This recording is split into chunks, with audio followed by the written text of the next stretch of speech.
1 Corinthians chapter 12, verse 2, iyon niya, when you prophesy, you edify the church. Kung nag-speak in tongue ka lang, ang sarili mo lang i-edify mo. Pero kung nag-prophecy ka, ito na, you edify the church. Okay, ang speak in tongue natin, kaya natin kontrolin. Makinig kayo. Halimbawa, kagaya may speak in tongue ko. Mahina lang speak in tongue ko. Rabasa, chala ba? Wala ako man lagi. Ganun, lakas ako speak in tongue ko. Bulyong kundi. Rabasa, chala ba yan di? Lakas ako, rabasa, chala ba yan di? Dito kas kayo. Pero kung grabe ang move sa Holy Spirit, at saka mayroong interpretation of tongue, in other words, prophecy. Prophecy is edifying the body of Christ. Halimbawa, 2 o 3 ang mag-speak in tongue, pwede rin isa. Halimbawa, malalaman mo na ay mayroong edification, mayroong mensahe ang Diyos.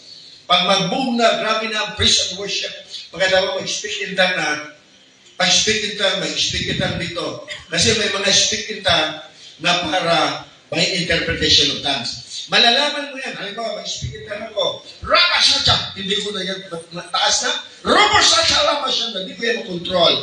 Pagkatapos ko, mayroon isa na naman mag-speak in tongue. Malakas ang kanya speak in tongue. Pero, makinig kayo, pero, nalimbag ang atong balay ko. Kinakilabutan tayo. Maramdaman natin ang Holy Spirit, amen? Yan ang common denominator. Minsan, 2 o 3, pwede rin isa kung wala pa. Pagkatapos mag-prophecy ng ganyan, malalaman mo na sa kanya yon.